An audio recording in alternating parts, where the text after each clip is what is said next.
Hello, dear friends of True Health Tuesday. This is Maria Jose Hummel, and welcome back to True Health Tuesdays. I do have to tell you, though, that today's presentation has been pre recorded.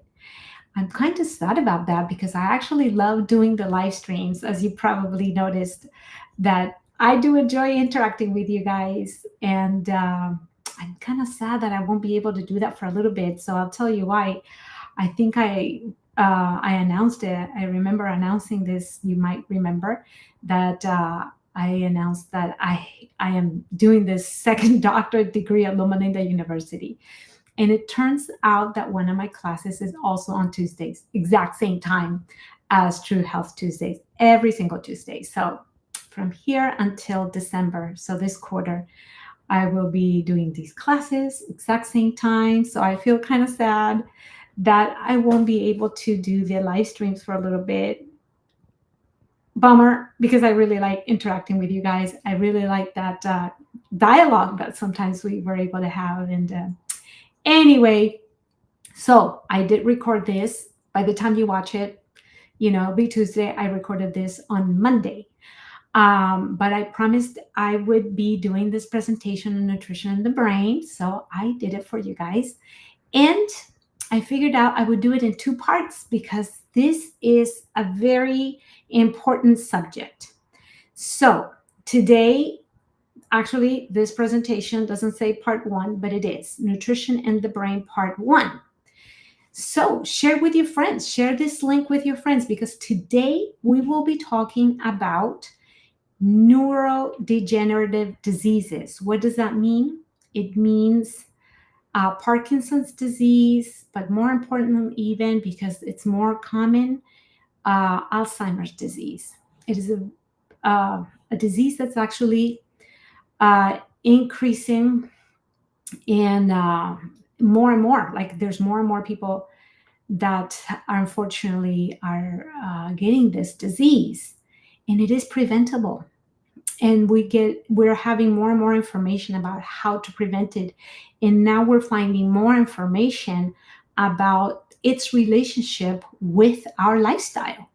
So share the link so that more people can find out, and not only about how to prevent it, but as you will find out in this presentation, even in the early stages of after being diagnosed, how to slow down the progression of this disease. Alzheimer's disease is among the top 10 killers in this country, the United States, and probably many other developed countries. So let your friends know. And even after this presentation has ended, the live stream, it will be in the channel, the Living Manna Online Church channel, Power of the Land channel. So you can also share those recordings afterwards. So let's start with prayer. Okay. Dear Heavenly Father, thank you so much for the opportunity you give us to share this very important information. And we ask you to please bless this presentation and that all this information may be a blessing to everyone who connects tonight and everyone who sees this presentation later. In Jesus' name we pray. Amen. All right. So nutrition in the brain part one. Next time, by the way, I will announce this already. I'll let you know that in 2 weeks from today, the part two of this nutrition in the brain presentation will be about mood disorders. So that will include depression and anxiety. And it will obviously be about nutrition and its relationship with those things. So make sure you put it in your calendar if you want to know more about that. Okay, but today's presentation, we'll talk about the neurodegenerative disorders, but I just want to start off talking about what a wonderful, wonderful, amazingly complex the brain is, right? The brain is one of the most amazing organs in the human body, honestly. I've had the opportunity to actually hold the human brain in my hands. It's really dense, it's really heavy for its size. And it's just so complex. Look at this. I mean, this is obviously estimate, right? We haven't really counted them one by one, but 100 billion neurons we think, and each neuron is connected to other neurons with many connections, and that's how the brain functions. Each neuron is connected with other neurons, and then there's impulses that go from neuron to neuron, and neurotransmitters that are transmitted or that are shared like that. And so we think there are about 100 trillion neuron connections. Wow. So the human brain is probably the most complex structure maybe in the whole universe, you guys.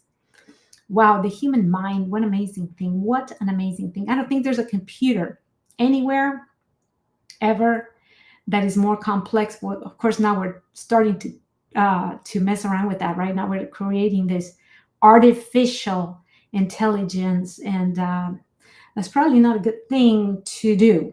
All right, so with all this complexity, no wonder then that things might go wrong, right? Things might be altered in a negative way if we do not take proper care. So, how important it is to take proper care of our brains. It is very important to take proper care of our brains. And so, nutrition is how we fuel the brain, of course. And we'll see what can happen if we don't fuel the brain properly. So, as I said, today we will be talking about the neurological disorders, and part 2 will be about mood disorders, and that will be, as I said, the it would be depression and anxiety. So today, the neurological disorders that I will cover will be just Alzheimer's disease and Parkinson's. There's obviously many more neurological disorders that we can talk about, but it's just no time to cover. And honestly, I am a nutritionist. I'm not a neurologist, so this is not my field. But from what I have investigated, there is a connection between some neurological disorders and nutrition. And it's very, very fascinating what research has indeed found about this. So I'll show you a few studies about this. And I am very glad that there's some researchers actually in Loma Linda University that have found amazing connections between nutrition and some neurological disorders. So let me start off by talking about Parkinson's disease. And you'll be maybe very surprised to find out this connection that you can see right here on the screen. So there's this meta-analysis that you see right here, okay? And this one talks about Parkinson's disease, as you can see, and its connection with dairy foods, okay? Dairy foods. Particularly, as you can see right here, so you see right here up in the corner, the abstract, at the end of the abstract, there's highlighted right here, talks about dairy foods, milk and cheese in particular, and how the consumption of these foods might be positively associated with an increased risk for PD, means Parkinson's disease, especially in men. Now, I want to tell you that there is a couple, as I mentioned, and I don't know how many of you are familiar with this couple from Loma Linda. If you're not following them on social media, I suggest you start following them. This couple of doctors from Loma Linda, their names are Dean and Aisha Sherzai. They're just this power couple. They're both neurologists, and they're researchers, are just amazing. Speakers, presenters, they're authors, and they're all over the place. So if you're not following them, I would highly suggest you follow them. They're just really dynamic speakers. And so they are saying in one of their presentations, they said that the dairy products possibly are associated with higher risk for Parkinson's disease on a dose response relationship. And they reported that for every 200 grams of intake of milk a day, the risk for Parkinson's disease goes up by 17%, and 13% increment for each 10 grams of intake of cheese. 10 grams. 10 grams of cheese is like a third of an ounce. A third of an ounce. It's so small, right? An ounce of cheese, right? Like it's small amount. 10 grams is a third of an ounce, all right? So that's not even a lot. It's a very small amount. So 10 grams a day of cheese increases the risk for Parkinson's disease by 13%. And people eat, I think, a lot more than that. Most people, I would think. I don't know. But that's what the studies found. So in another study, investigators found information about a daily intake of milk of men, all right? And they studied 449 men between the ages of 45 and 68 years old. But this study was after they had died. So it was an autopsy study. And they studied the brain of these men after they had died.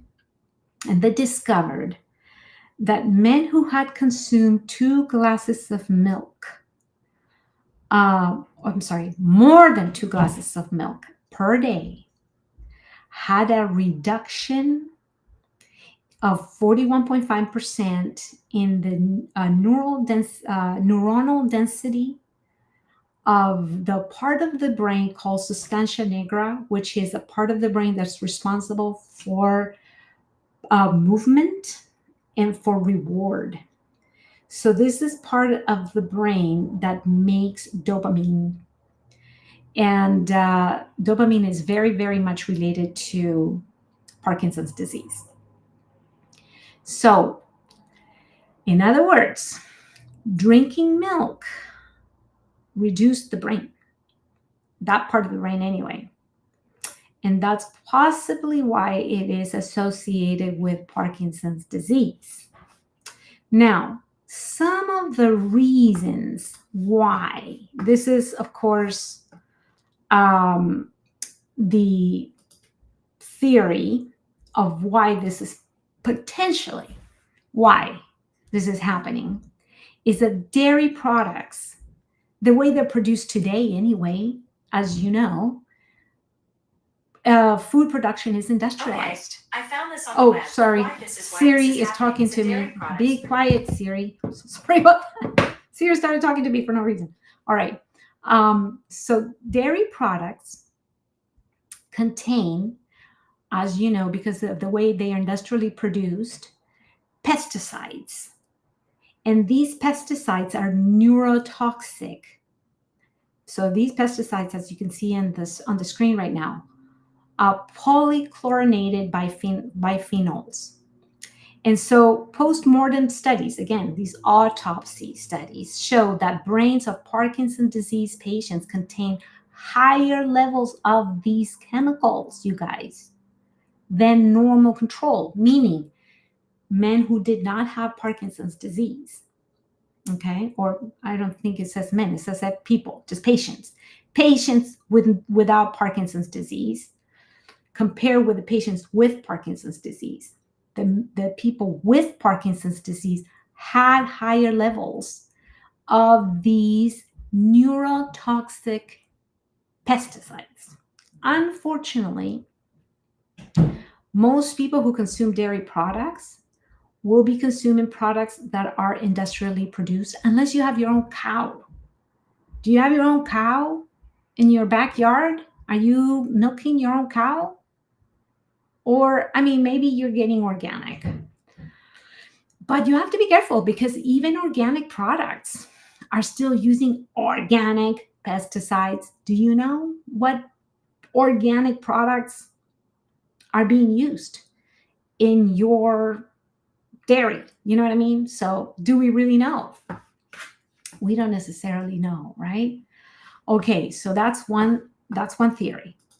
The other theory is that the saturated fat content of dairy, as you know, because I've talked about this before. Do you remember when we talked about diabetes?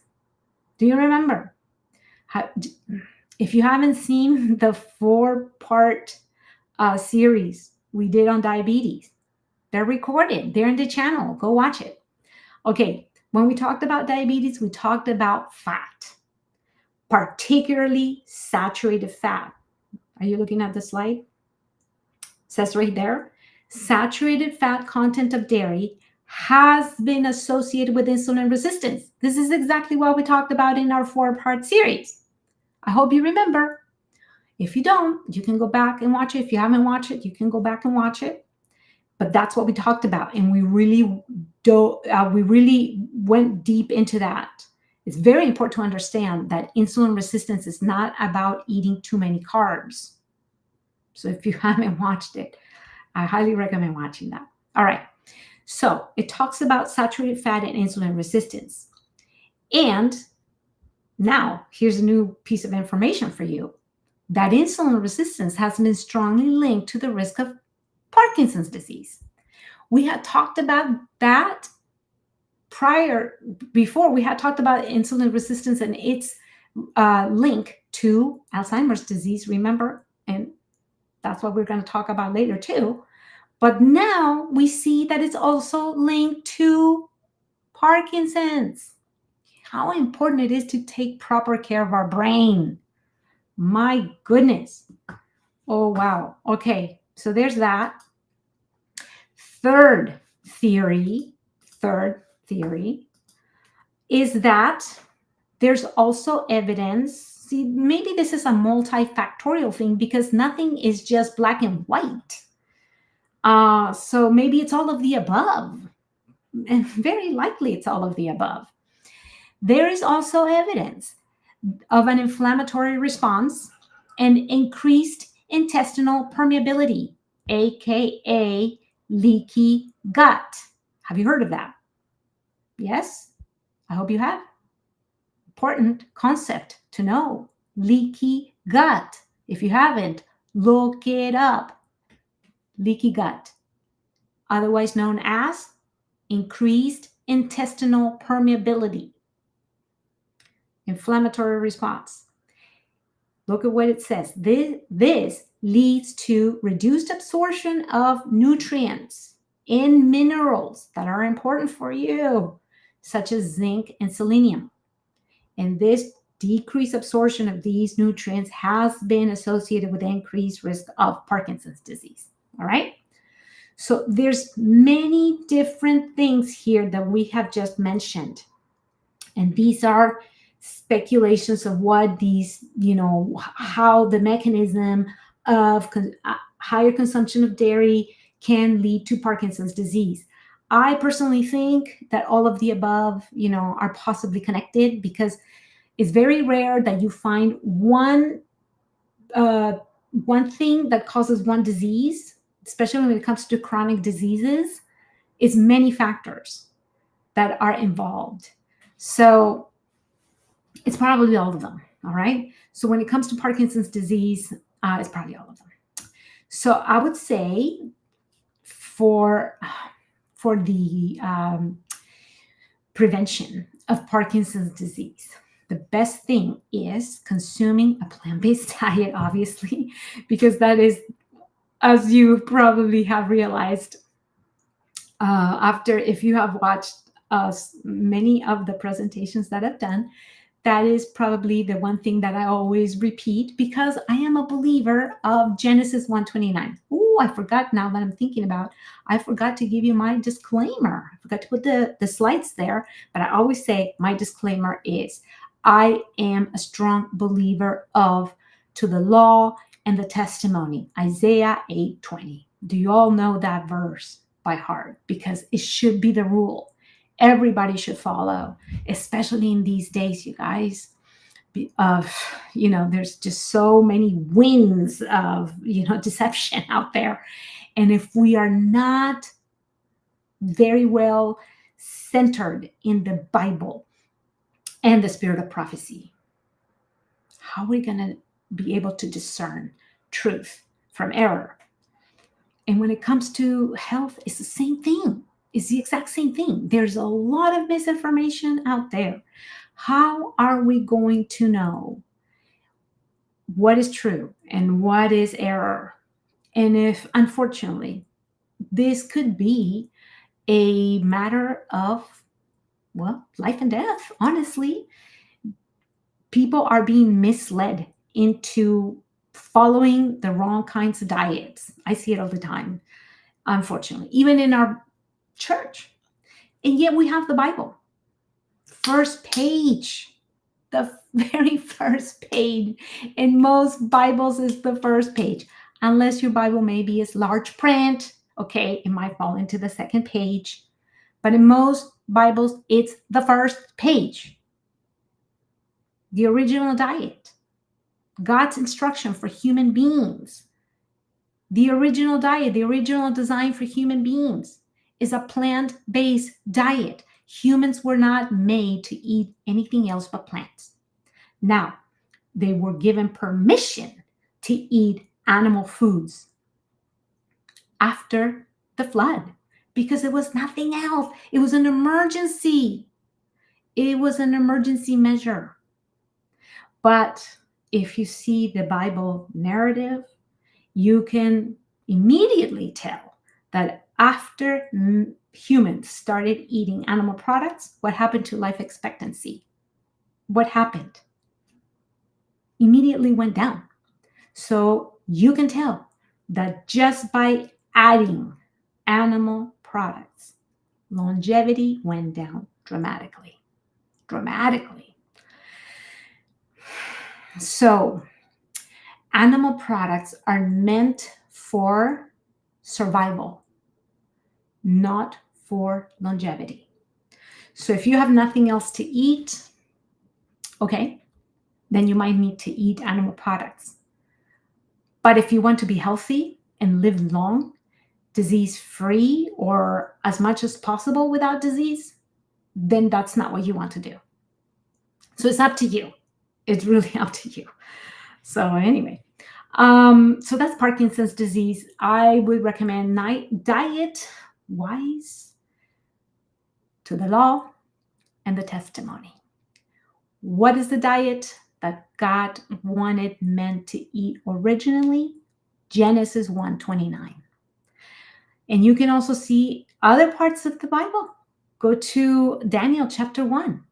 In 10 days, in only 10 days, you could see the difference between those who ate plants and those who did not. I see it in my work all the time. Also in 10 days, because as I have told you, at my work, we do 10-day dietary immersion programs, nutrition intervention programs for 10 days.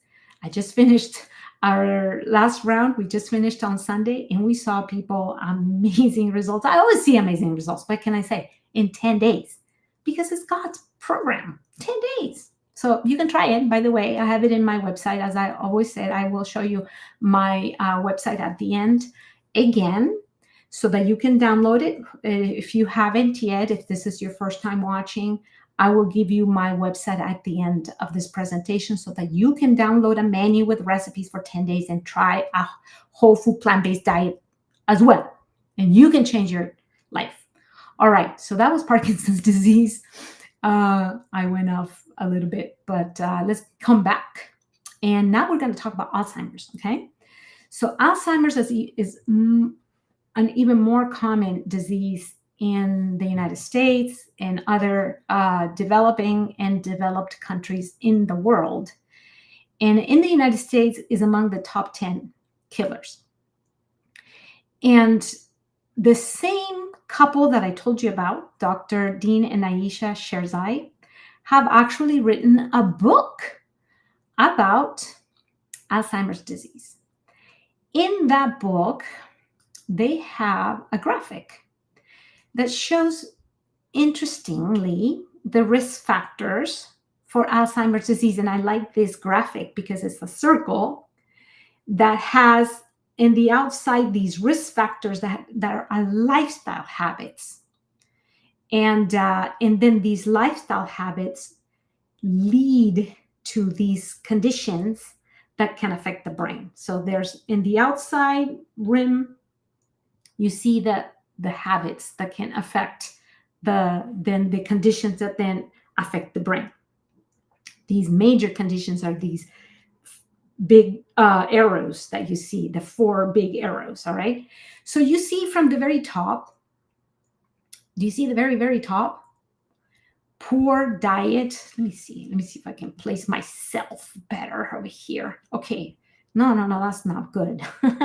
Here I am trying to do this myself, right? All right, let's see. All right, okay. You see over here, okay? Top. Poor diet. You see that? Poor diet. High sugar. Oh my goodness. High sugar and high saturated fat. Those are the 2 worst things you can do for your diet. Too much sugar and too much of the worst fat. Well, the 2 worst fats are these 2, okay? Saturated and trans fats. But trans fats have been banned from the food supply. So unless you are buying trans fats for yourself, how do you buy trans fats? You buy margarine or you buy vegetable shortening. So if you're buying those things, you're buying trans fats. The only other way to buy trans fats is if you're buying products that would still say hydrogenated oils. And they're tricky, these manufacturers that are hiding some trans fats. If they say hydrogenated oils, they might have trans fats. They just hide them a little bit. If the product has less than 0.5 grams, they can legally say they have 0 grams. So they lower the amount to less than 0.5 grams per serving. So they lower the serving size enough or whatever. They do these little tricks so that they are able to put a 0, So make sure you read the ingredient list. So try to stay away from those trans fats. Those are really bad. They're probably worse than even saturated fat. But saturated fats are really bad too. Where are the saturated fats found? Those are your fats that are solid at room temperature, just like trans fats are usually solid at room temperature. Stay away from any fats that are solid at room temperature because those are going to harden. All right, they're going to harden in your vessels as well. Try to stay away from those. All right. So sugar and fat. So people sometimes say, wait, which was either sugar or either fat are bad. It's like this dichotomy. Like there's the people who are in the sugar camp and people who are in the fat camp. There's this separation. No. They're both bad. It's not, you don't have to pick. They're both bad. Sugar and fat, saturated fat. There's good fats, by the way. And those are the fats that God put in nature, in trees like avocados, nuts. Those are the good fats. They always, not usually, always have fiber. Good fats have fiber. Just remember that. All right. So poor diet is one with high sugar and high saturated fat. All right. So that's risk number 1. Risk number 2, next to the right, obesity. Risk number 3, alcohol, smoking, sedentary behavior. We're going down, okay? So those are habits.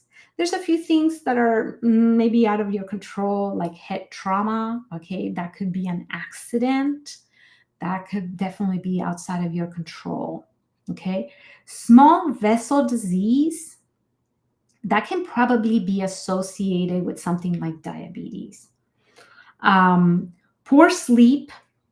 Okay, that's definitely, I think, probably within your control, very likely, unless you have a job that, maybe maybe you have a night shift, but you can still try to get good sleep even if you have a night shift. All right. High blood pressure. That's something that could possibly be controlled with lifestyle. Stress. That's a hard one, okay? That's a hard one. Sometimes it's within our control. Sometimes there's things that are outside of our control. But I have to say, there's stress management things that we can do. And the best thing, I think, is to leave things to God. Trust in God. That is the eighth principle of health. If you know all the New Start principles, as they call them, or 8 laws of health, the last one is, well, the last one is the most important one, but it's the last one as they are quoted in the Ministry of Healing, the book, right? In that quote, it's the last one in the list, but it's the most important one in my view. Trust in God for stress management. Just leave it up to God. All right. Anyway, high cholesterol, right here, high cholesterol. I think that is definitely within your control, because in my 10-day program, I have to tell you, parenthesis right here, in my 10-day program that we do whole food, plant-based diet, no oil, no processed food, no sugar, that is the one biometric that goes down the fastest. LDL cholesterol and total cholesterol go down the fastest with a whole food, plant-based diet, no oil. Are you like, what do you mean no oil? Do I have to do no oil? You can do whatever you want. I'm not going to tell you what to do.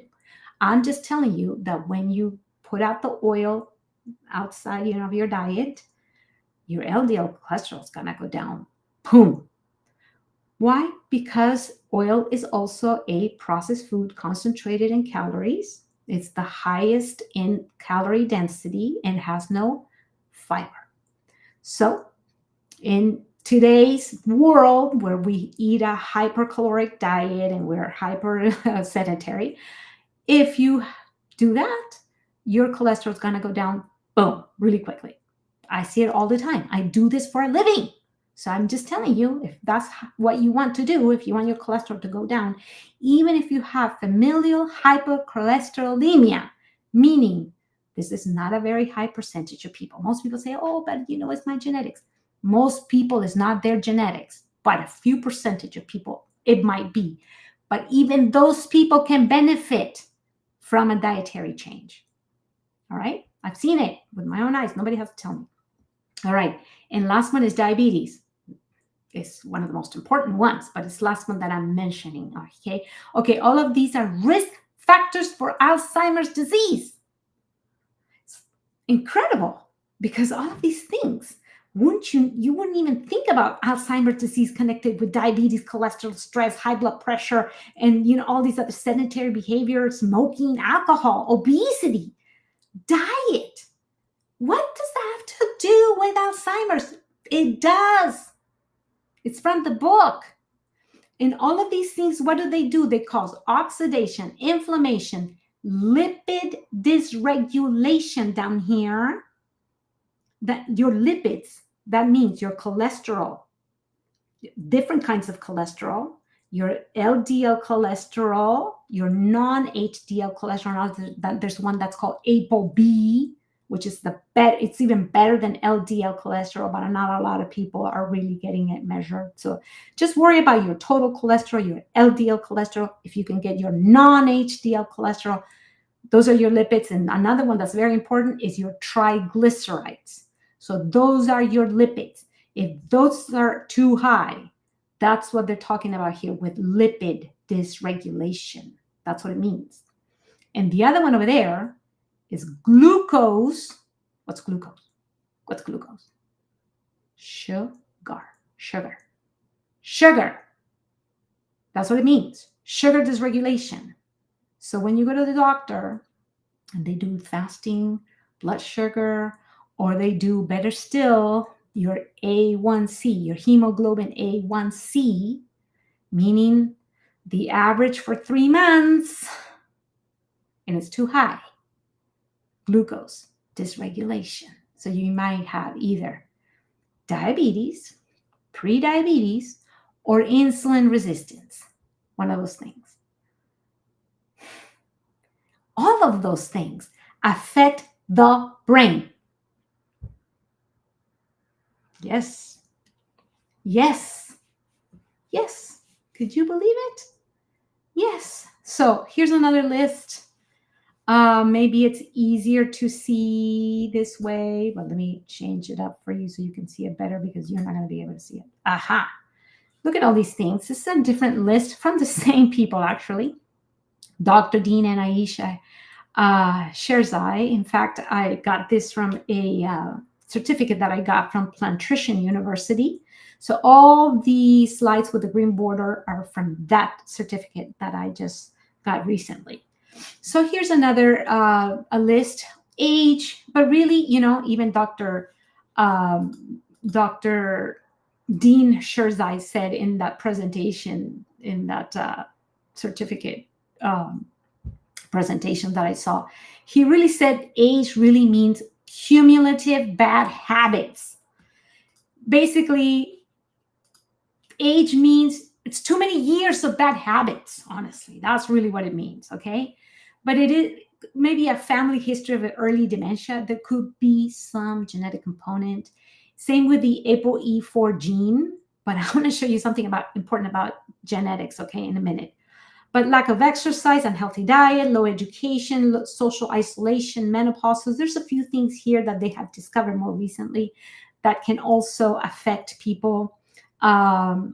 Menopause, alcohol, smoking, hearing loss, cardiometabolic health. So these are the things that we just mentioned, right? The LDL cholesterol, sugar levels, diabetes, high blood pressure, obesity. But regarding the genes, you guys, don't blame genetics because look at what happens. So the genetic risk you see elevates your the risk 60% of getting Alzheimer's disease. If you have your genetic risk plus the unhealthy lifestyle, look at that. Are you looking? 360% higher risk. So the unhealthy lifestyle is much, much, much, much more. It's actually the 300%, right? Because the risk alone, the genetic risk alone was 60. So now you add the unhealthy lifestyle and it's 360. But look at what happens when you add a healthy lifestyle right here, the rate of that. Do you see what's happening here? It goes down 30% less.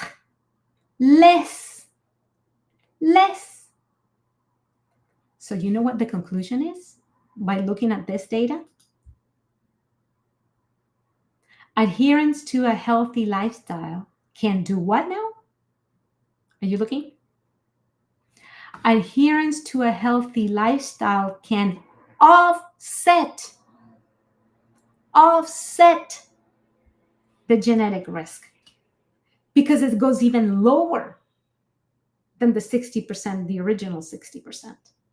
So unhealthy lifestyle adds 300% to the 60% original from just genetic. But the healthy lifestyle goes down 30% even lower than the original. Wow. That's just awesome. I think it's awesome. I don't know what you think, but I think it's awesome. All right. So look at this study. Let me take myself out of here so you can read the whole thing. Okay, so this is from the Adventist Health Study. And the name of the paper is The Incidence of Dementia and Intake of Animal Products, Preliminary Findings from the Adventist Health Study. And so this was from 1993, so it's been around for a while. We've known this for a while. The incidence of dementia, all right, they found in a group of over 3,000 individuals that those who ate meat, including those who ate only white meats, as meaning poultry and fish, had what? What does it say? Twice the risk of developing dementia compared to vegetarians. Twice. Twice, you guys. Twice the risk. Even if you only had healthy, only fish and chicken. And by the way, if you want to see what the study's right here. This is what the study looks like. And here is where it says that right there. Right there. See, it's highlighted for you. It says more than twice likely to become demented as their vegetarian counterparts, those who ate meat, including poultry and fish. There it is. Now, I want to show you something super interesting. Look at this. What you're looking at here is, see, on the left over there says cholesterol, right? So this graph, and the x-axis is, the y-axis is cholesterol, right? All the way on the left. And over here, the bottom part says ND, meaning no Alzheimer's disease. And the black bar over here on the right, Alzheimer's disease. AD, meaning Alzheimer's disease, is the black. All right? And the white is no Alzheimer's disease, no disease. And do you notice how much taller the black bar is compared to the white bar over there? Meaning the people who had Alzheimer's disease in general, or at least this study, had way higher levels of what again? Cholesterol. Way higher levels of cholesterol. Yes, yes. So look at this. I'm going to show you the study. It says midlife serum cholesterol increased risk of Alzheimer's and vascular dementia 3 decades later. This was Kaiser Permanente in Northern California. So, oops, sorry about that. There's a zero missing right here. It's supposed to be 9,000, not 9,00, right? It's 9,000 patients, individuals with high cholesterol. So the study was 9,000 patients, and they found that individuals with high cholesterol during midlife, so you're like 40-ish, 50-ish, had 57% higher risk of developing Alzheimer's disease later on. So you're like, oh, I'm too young to worry about Alzheimer's disease right now. Who cares? That happens in just people with 70s, 80s. I don't have to worry about that right now. Really? Do you want to have 57% high risk? Because you have to worry about that right now. Even borderline high cholesterol. What's borderline? Like 200. That's literally borderline. If your total cholesterol is 200, that's borderline. If your LDL cholesterol is 100, that's borderline. But if you have diabetes or high blood pressure or some other metabolic condition, like, I don't know, do you have fatty liver or something? Then your LDL should be 70. If your LDL is 70, that's borderline. If you have those numbers, you're already 23% higher risk for Alzheimer's disease later, 3 decades later. You should worry about that right now.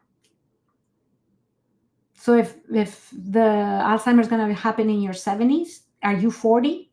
You should worry about that now. By the way, let me show you something super interesting. Look at these. These are arteries. Look at the top, A compared to B. B is the bottom, A is the top, B is the bottom. Do you notice a difference between the top and the bottom? Do you notice any difference? A, B.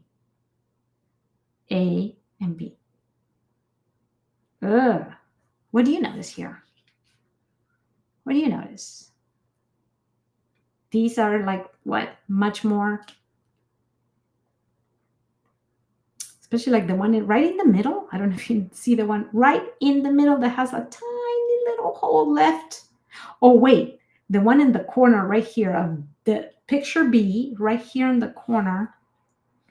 Let me see. No, I can't put I don't know how to do this, you guys. Oh, wait, maybe I could do this. But the one straight B, top right of the picture B, totally clogged. Do you see it? Totally clogged. And look at A, much nicer, right? Guess which one is the picture of people who had Alzheimer's disease? Which one of the two, A or B? A or B?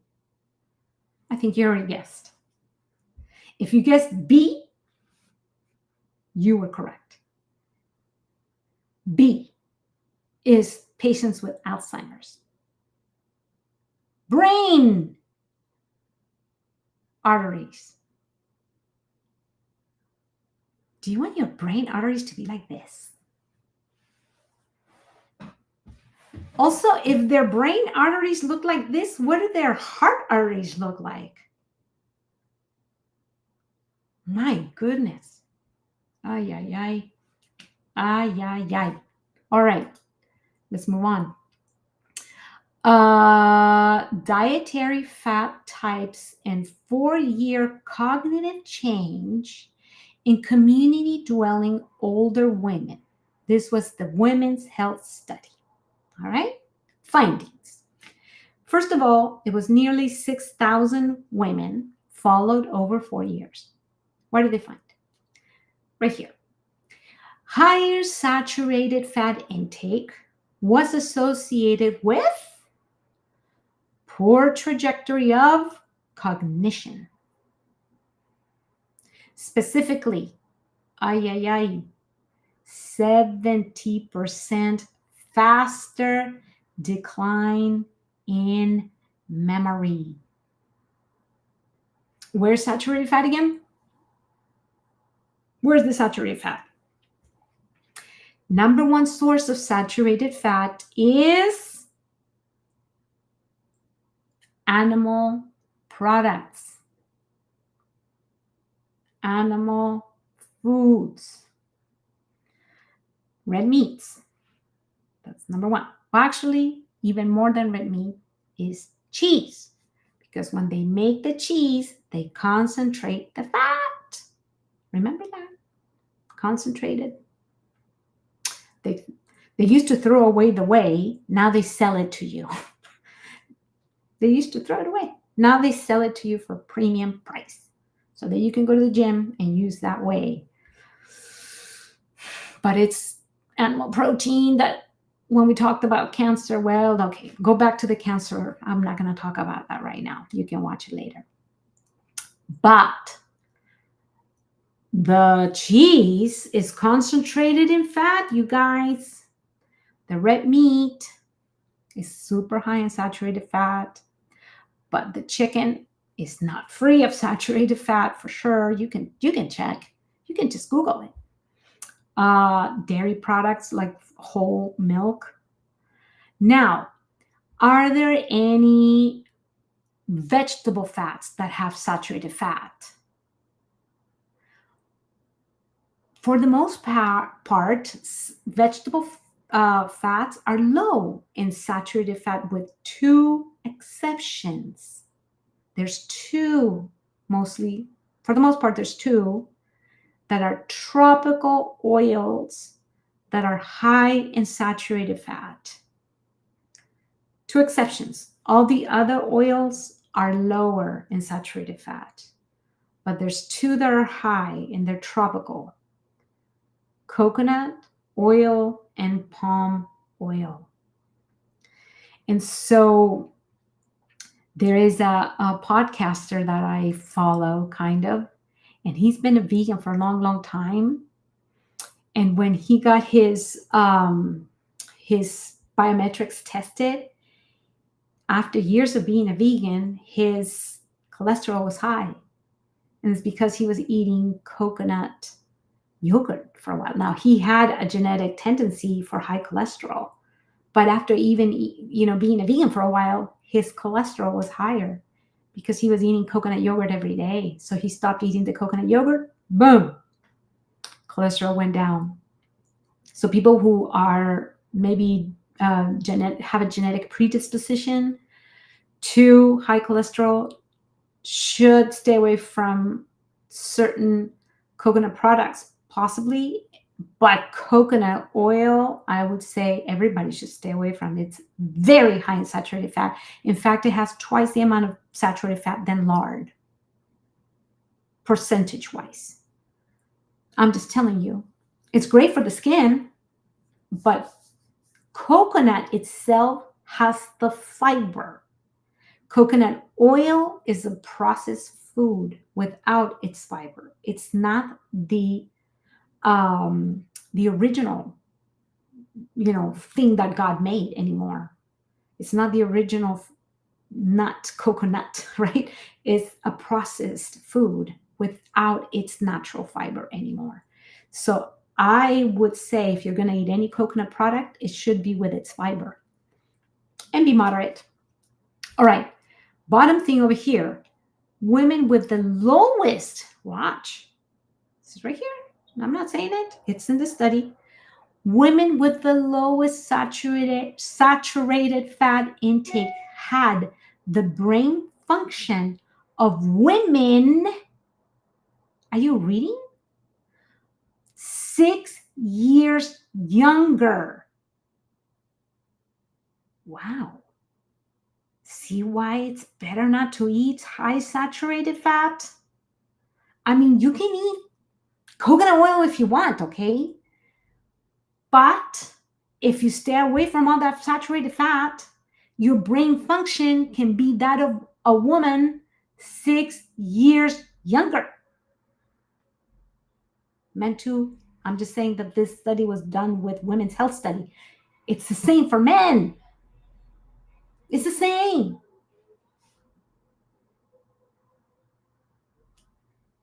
Now, there's all these people online nowadays saying, no, no, no, no, no, no. Your brain needs fat. Your brain needs cholesterol. Your brain needs all the la la la la la. And the best diet for the brain is the keto diet.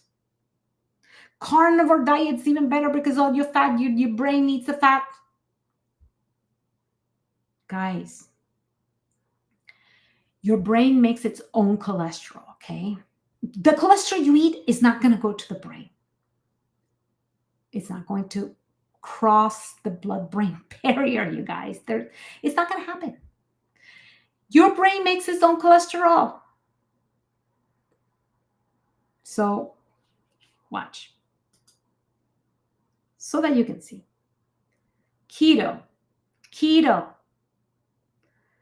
The first human randomized controlled trial on the ketogenic diet in patients with Alzheimer's disease. 21 patients for 12 weeks compared with those with the usual diet supplemented with low-fat, healthy eating guidelines did not show any statistically significant improvement in cognitive scores. The keto diet does not help. It's not going to make your brain any better. All these people talking about you need the keto diet for your brain. No. Don't listen to that. Also, unfortunately, all these years of research for drugs for Alzheimer's have mostly failed. This is from Dr. Dean Hersai, Dean and Haisha Hersai. Drugs have failed.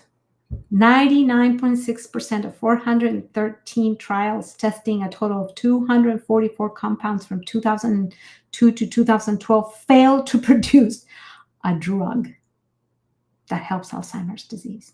How sad. How sad. I showed you, I think this slide when we did the diabetes. I think I did. But look at this. I'm pretty sure I did. But it says Alzheimer's disease is type what? Do you see this? Type what, you guys? Type. Have you ever heard of type 3 diabetes? Have you ever? I think most people have never heard of this. If you have, it's because you are very in tune with health issues, health info. Type 3 diabetes. What?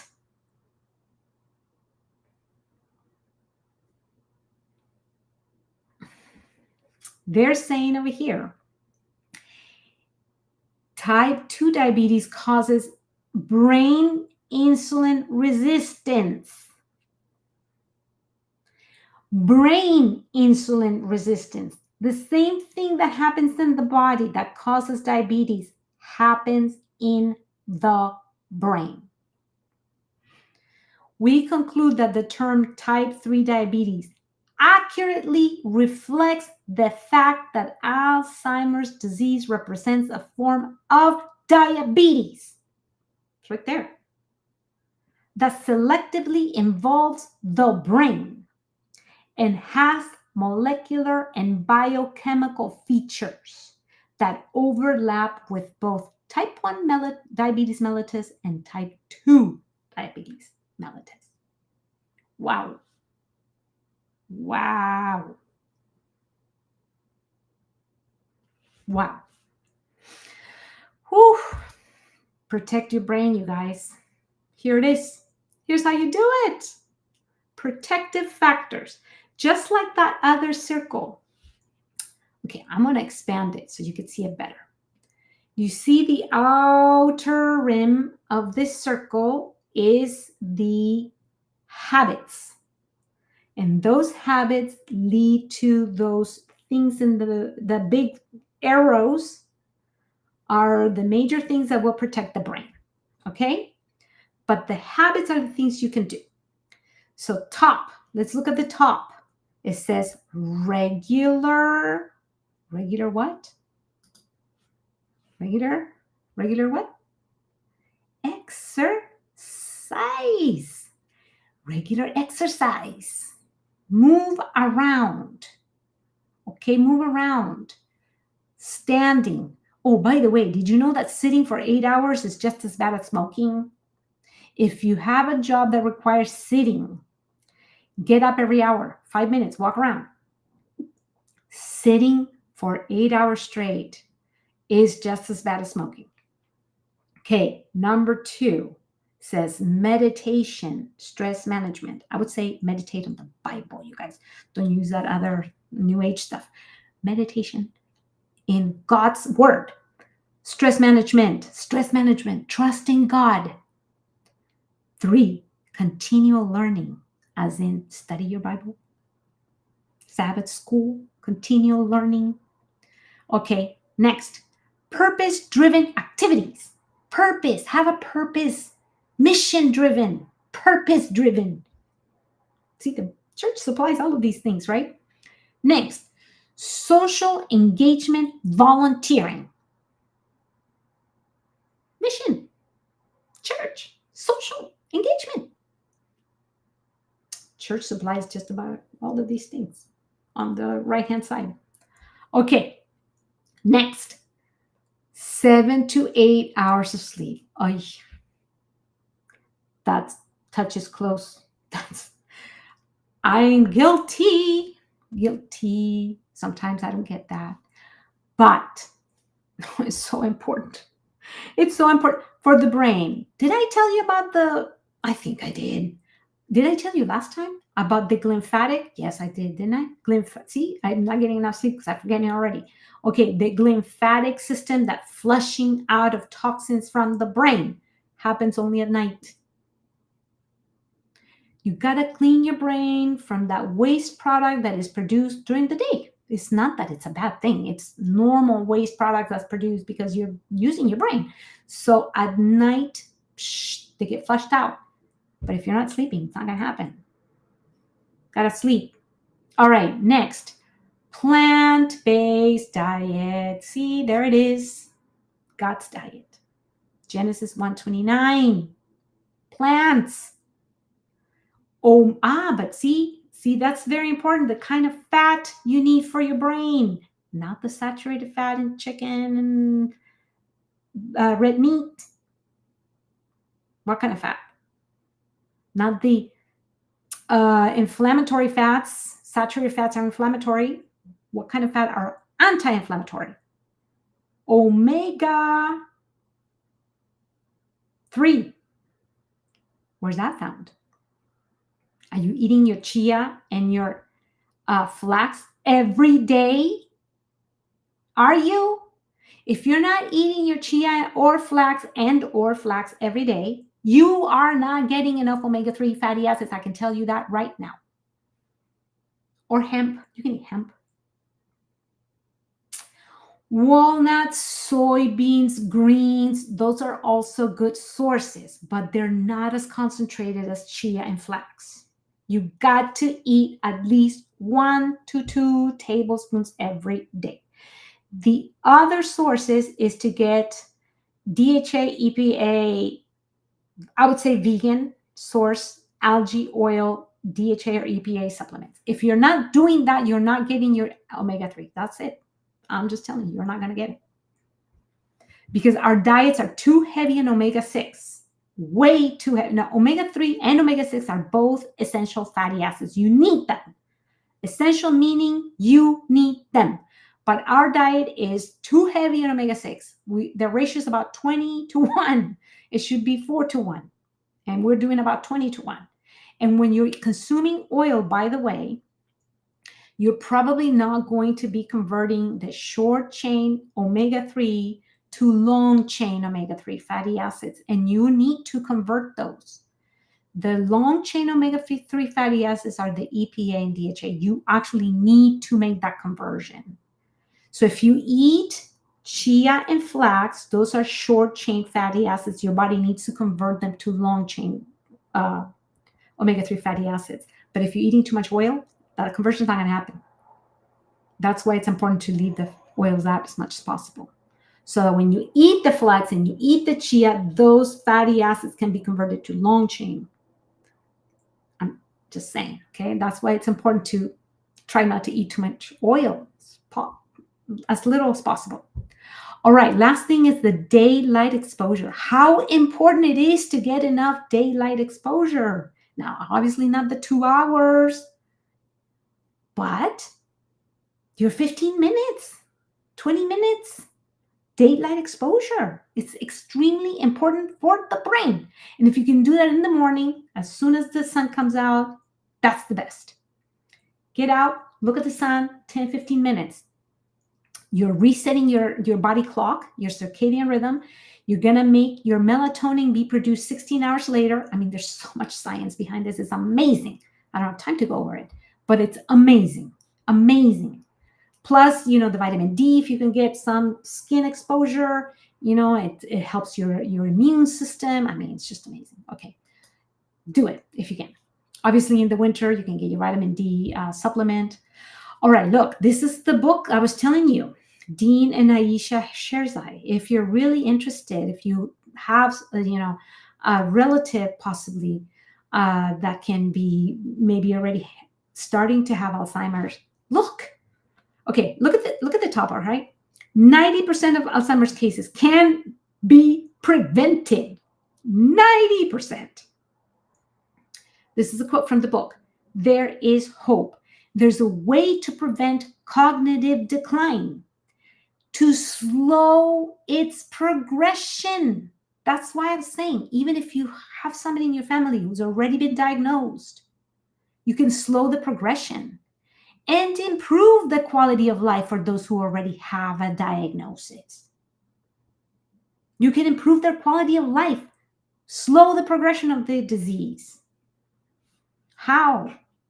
Just things that I told you, things that I mentioned. Now, look at this graph. Look at this graph. Because the preclinical that you see right there, and the mild cognitive impairment, MCI, those are the years when you can intervene. The preclinical and the MCI, you can still intervene to slow the progression of the disease. And there are some signs you can possibly do tests that can detect preclinical dementia. And you can intervene and you can stop it and slow it down before it gets too late. You can start making those changes, change those lifestyle habits, improve the sleep, improve the nutrition, exercise. All those lifestyle habits can happen at the preclinical, even the mild cognitive impairment stage. You can halt the advancement of the disease by doing what again? The healthy lifestyle. Healthy lifestyle. And by the way, they've done in this study, what they have done is done the dementia risk score. And there's a diet that I'm going to show you called the MIND diet, which is all the way on the left. It says MIND diet, plants, plant fats, not animal fats, plant fats, low salt, low saturated fat, low animal products, minimal alcohol. Add the exercise, minimizing alcohol, cognitive engagement, activities to improve the cognitive reserve, no smoking, obviously. All right, all these things, okay? And look at what happens with dementia risk. If you do 0 to 1, well, there's hardly any decrease in the dementia risk. But if you do 2 to 3 of those things, 30% lower risk. If you do 4 to 5 of those things, 60% of lower risk. So why not do more, right? Okay, so Dean and Aisha Hersai, the doctors, they in the book, they created their own neural plan. They call it the neural plan. And each letter stands for something. And for nutrition, which is probably, they say, the most important lifestyle factor for the overall brain health. Nutrition, the most important. Data on dietary intervention and dementia prevention revolves around a consistent pattern. The optimal diet for brain health is high in unprocessed whole plant foods that are rich in phytonutrients. Phyto means plants. Phytonutrients, fiber, omega-3, remember, chia and flax, hemp. Low in saturated fats, those are the ones in animals, and coconut and palm. Salt, lower the salt, you guys. Alcohol, no, zero, nada. And processed foods, get them out. Okay, número 2, exercise increases life expectancy, increases or boosts mood. We're going to talk about that in 2 weeks. Aerobics, strength training. Okay, regular movement. Okay, I'm going to skip a little because you know about the good things. Unwind. So that's the U in neuro. Unwind means basically unwind and developing ways to alleviate bad stress. So it's basically de-stress. Unwind, right? Optimizes overall health. Bad stress is the kind of activity, thought, or emotion that does not serve a purpose, does not have clear goals. That is the kind of stress that over time significantly damages the brain and is associated with greater cognitive decline. It is important to identify one's bad stress. So, in other words, there's bad stress, meaning there's also good stress. Good stress is good for you, right? So good stress, meaning like if you go into school, you're stressed out, but maybe it's a good stress because it makes your brain better. All right, R of neuro is restore, meaning restorative sleep. Restorative sleep cleanses the brain. I was telling you about the flushing out, right? Cleanses the brain and is vital for brain health. Our brains are constantly working and gathering data, thus requiring 7 to 8 hours of sleep. I hope I get that tonight. Okay, restorative sleep per night. Deep sleep phases allow the brain to cleanse and organize thoughts and memories for better function. Deep sleep, you guys. People tell me, oh, coffee doesn't affect me. I can drink coffee and go to sleep. No problem. Coffee, even if you sleep afterwards, affects your deep sleep. FYI. Okay. The O of neuro means optimize. Your brain can grow at any age. We can optimize cognitive capacity by focusing on new activities that are driven by purpose. Putting good stress. Oh, see, I was telling you about good stress. Good stress on the brain challenges it constructively and keeps it active. Cognitive, social, and intellectual activity jointly with higher education and occupational attainment have been shown to decrease the risk of cognitive decline and dementia by increasing cognitive reserve. That is the capacity of brain to resist the effects of neurodegenerative damage. So, are you signed up for school, for the School of Evangelism or any classes? Are you? Grow your brain. Always be learning something. Be engaged in new things. You can even learn, on instruments, music, art, so many things. Of course, Sabbath school. All right. So, next, let's talk about nutrition because they said it was the most important one. Nutrition for the brain. What is the best nutrition for the brain? Because food is the most important internal environment.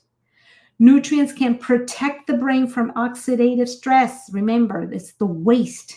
That's the oxidative stress. So the nutrients can protect it because that's they get rid of the free radicals. Also, the nutrients can reduce inflammation.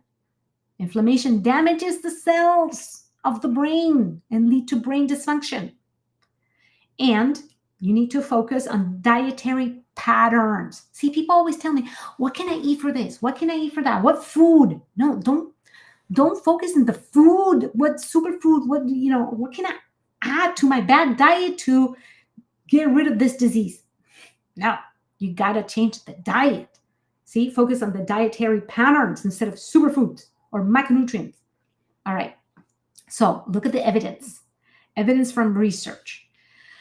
Analysis of diet and other factors found that, look, after an average of 4.5 years, most people who adhere to the most closely to the MIND diet, I will show you what the MIND diet is, by the way, had a 53% reduced rate of Alzheimer's disease compared to those who did not follow the diet closely.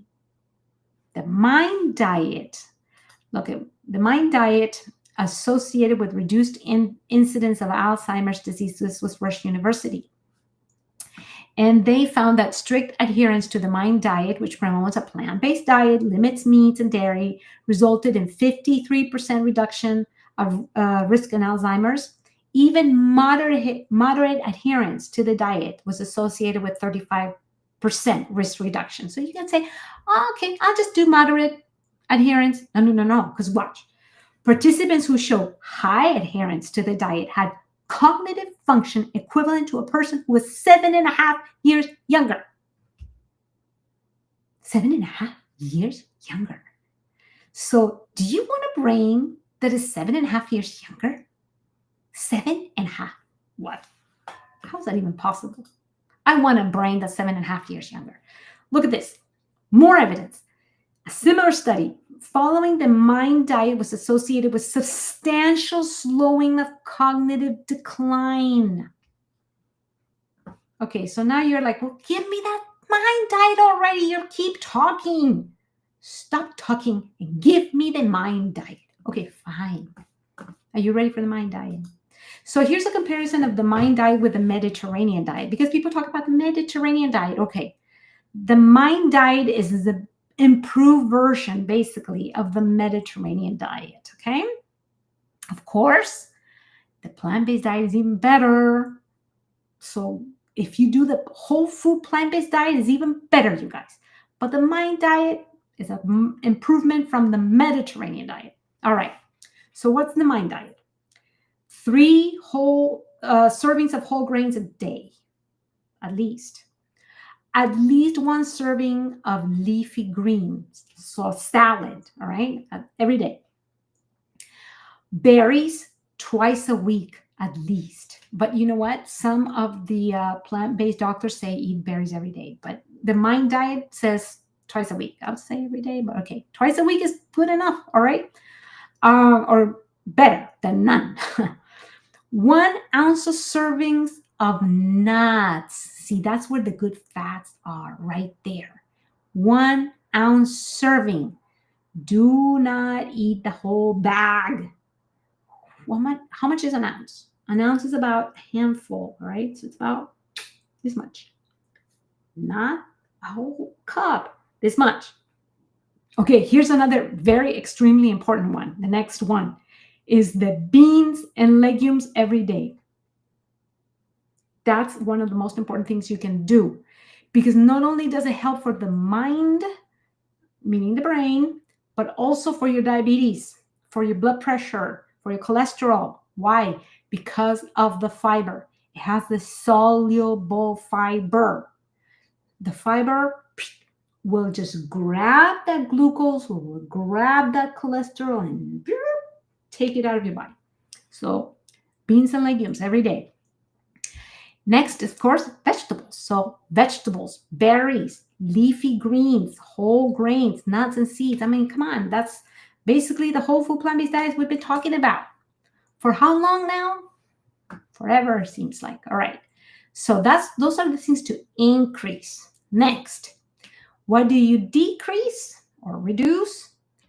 Fish down to once a week only. So from Mediterranean diet, which says like 2 or 3 times a week, the Mind Diet says no, less than that.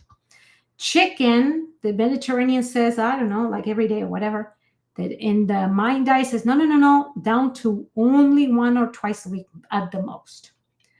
Cheese, no more than once a week in this Mind Diet. Of course, it's better none. 0 is better. I'm just saying. All right. In this Mind Diet, the butter, out of here. Why? Because it's saturated. So they changed the butter, which is a saturated fat, for olive oil, which is a mono unsaturated fat. See, there's a switch there. Now, of course, I would say if you really want to lower your cholesterol, particularly your LDL cholesterol, faster, I've seen it with my own eyes. I told you at my work, don't even do any olive oil, or if you're going to do, at most do 1 teaspoon a day. Teaspoon at the most. And you'll see your LDL cholesterol drop super fast. And in the case of the Mediterranean diet, they do wine, as you probably know. But now we know that the safest amount of alcohol per day, do you know how much it is? Do you know? 0. Big fat 0. That's why doctors Dean and Aisha Sherzai say grape juice is better, because you get the nutrients from the grapes without the alcohol, which damages the brain. That's what they say. All right, so now you know. If you're going to take actually they do recommend the following supplements if you follow a whole food plant-based diet. In fact, actually they recommend vitamin B12 for anyone above the age of 40, because most people do not absorb vitamin B12 very well. People who take any antacids, people who have any problems, like gastritis or any problem with acidity in the stomach, people have all kinds of ulcers, all kinds of gastrointestinal problems nowadays. If you have any kinds of gastrointestinal problems, you're probably not absorbing vitamin B12 really well. So whether you eat meat or not, you should probably take vitamin B12 supplement. If you're going to take a vitamin B12 supplement, I recommend, as a nutritionist, probably get a sublingual, meaning you put it under the tongue. That way it doesn't go through the digestive process, doesn't have to go through the digestive system, which is where the problem is. You put it under the tongue, it goes through the tissues that are under the tongue directly to the blood circulation. And so it's directly absorbed better. Of course, the other way is to inject it. That's another way to absorb it, to not go through the digestive system. So that's one supplement that is highly recommended, not just for vegans, you guys. Everyone should really be on it. And it's a supplement that is easy to take, it's cheap, it's easy to find. Now, people say, well, that means the plant-based diet is not a natural diet if you have to take a supplement. Well, here's the thing. The B12 vitamin is not made by animals. It's not made by plants either. It's not made by animals. It's not made by plants. Then who makes it? It's made by microorganisms, bacteria.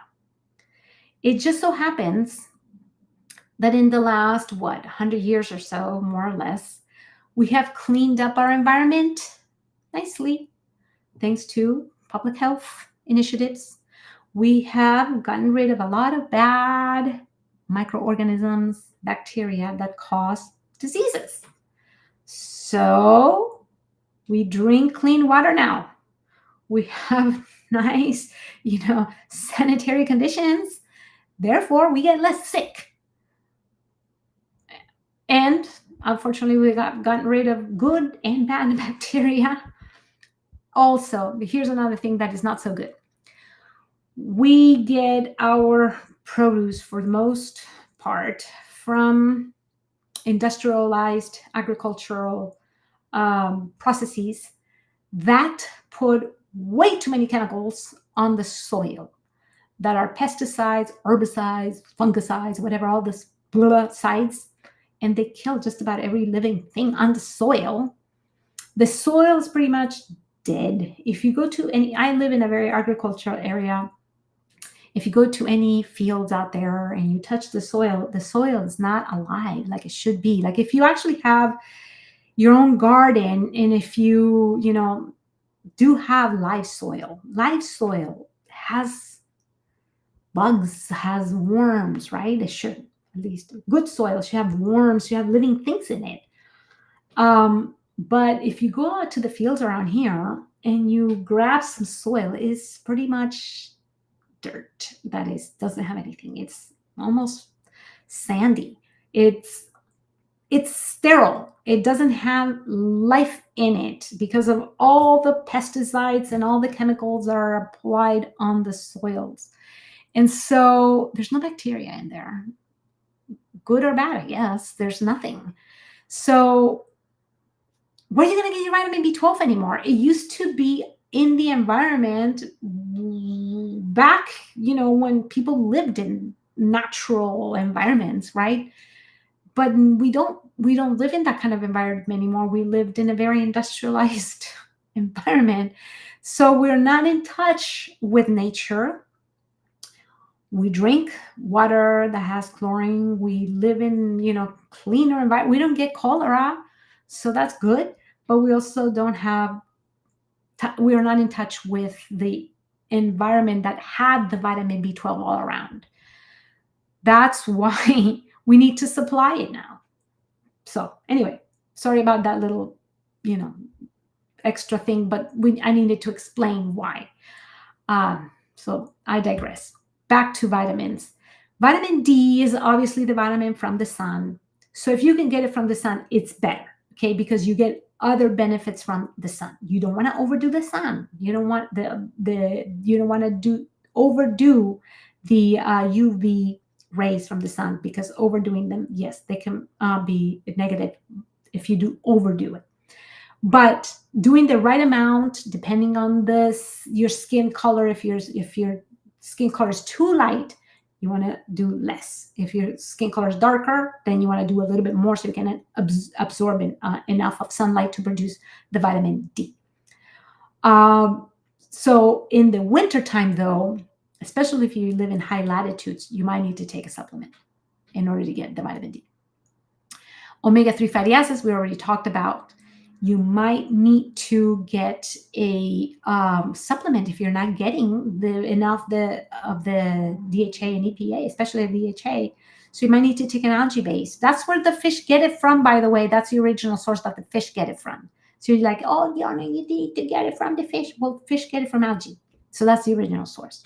So you can get an algae base omega-3 fatty acid supplement. And at the end, it says for other micronutrients such as vitamin C, E, and minerals, it's best to get them from food rather than supplements. So the three above that I mentioned, supplements are fine if you can't get them from the natural sources.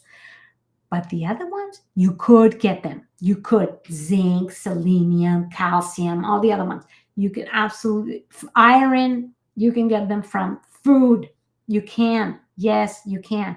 All the amino acids, by the way, you can get all the protein you need. You do not need protein from animal sources. Don't let anyone tell you that you need protein from animals. All the essential amino acids are in plants, every single one of them. You have the zinc, you have iron, you have calcium, you have all the other minerals. Every single one. So do not let anyone tell you otherwise. All right, so let's finish up. So best diet for the brain. There it is. Same thing we've been saying forever. Unprocessed, plant-based diet. In other words, whole food, plant-based. Fats, not the saturated. What kind? Monounsaturated, which would be your olive oil or your avocado, which is better to get it from the whole foods, right? Your avocado. So the mono or polyunsaturated, that would be your omega-3 and omega-6.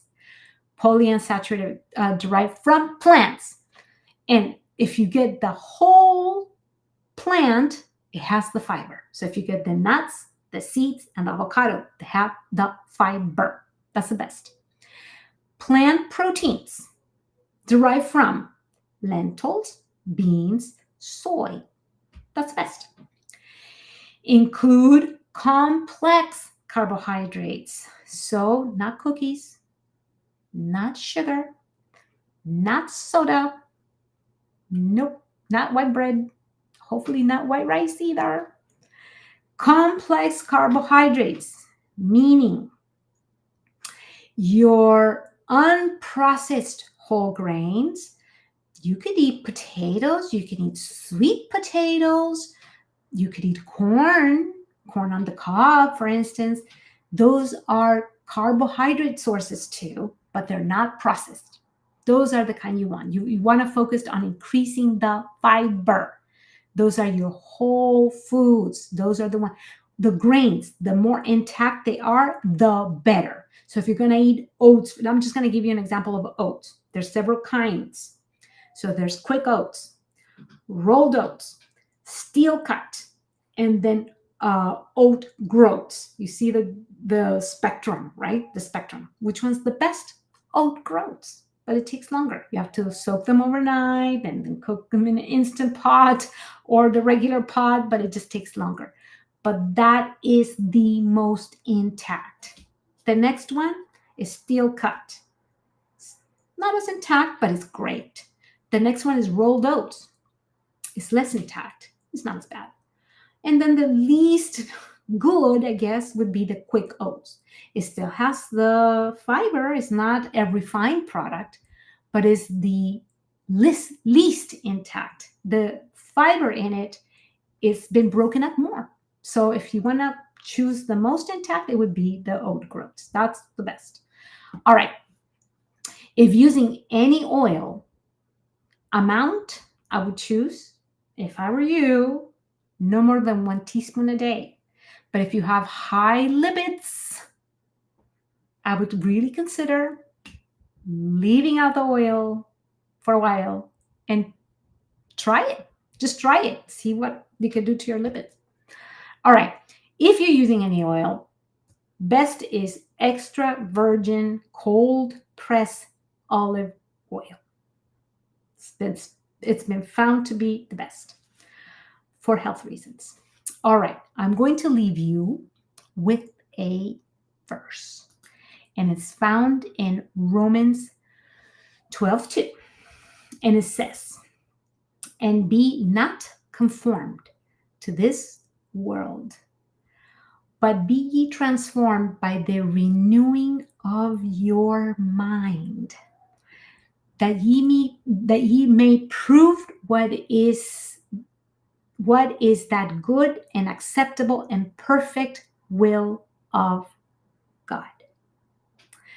So the Bible is calling us to be transformed by the renewing of our mind. Our mind and our brain is where our mind is.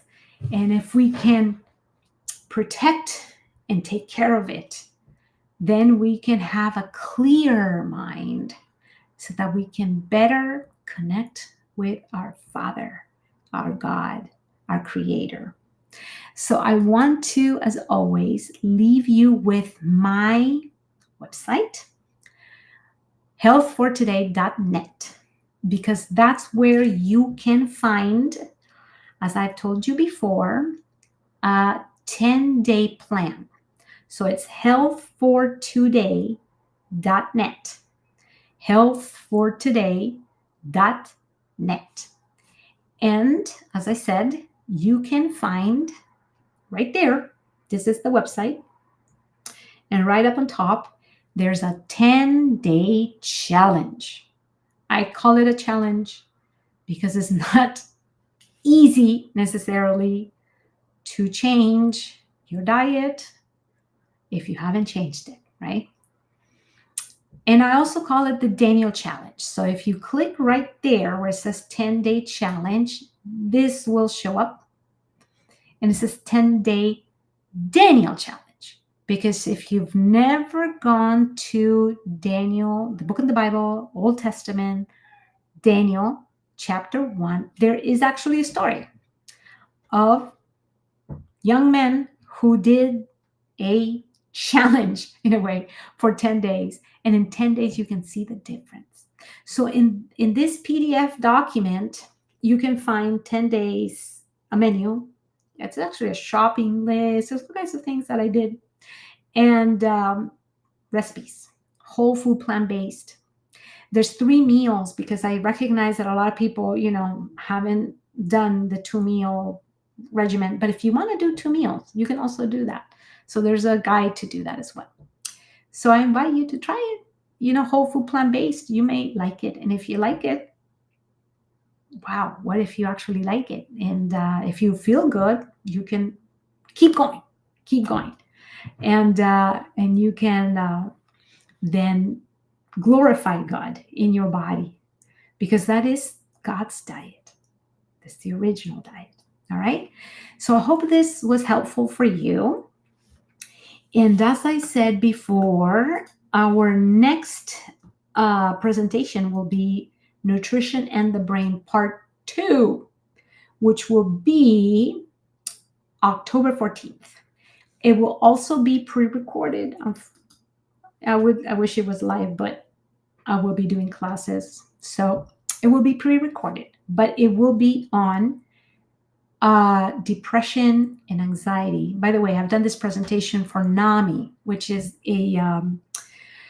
an organization that is nationwide, and have asked me to do this presentation many times. It's so important to take care of our brain to prevent these mental disorders as much as possible. So I think it's important. I think it's really, really important. Nutrition is connected with our mental health.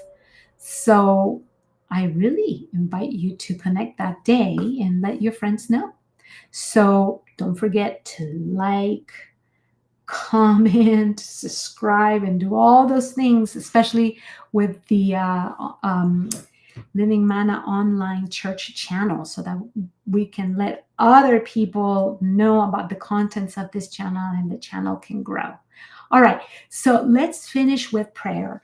And thank you again for connecting. Thank you for being here. Thank you for supporting True Health Tuesday. I hope you're sharing the content of True Health Tuesday so other people can know that God is so wonderful. He's given us this wonderful message that we can heal, we can have better health, or we can live a life and live it abundantly. All right. So let other people know about that. So thank you again. And let's pray. Heavenly Father, thank you so much again for this opportunity to do these wonderful meetings, these True Health Tuesday presentations. And we ask you that you let this content go around, let other people know that you are our wonderful creator, that you have created our bodies in such a wonderful way that it can heal itself. And yes, we ask you to bless this church, Living Manna Online Church, and all the content of the programs that are done, and everyone who's connected tonight and every night that we have programs. We ask you to bless everyone who is connected and all the leadership of this church and church. And Lord, be with everyone that is maybe sick, who has health challenges. We ask you to put your healing hands over them and help them to feel better, to apply anything that they need to do, possibly, so that they can heal as well. And we ask you all these things in Jesus' name. Amen. Thank you. Thank you once again. May God bless you. And see you soon. See you for the next program. God bless you and good night. Thank you.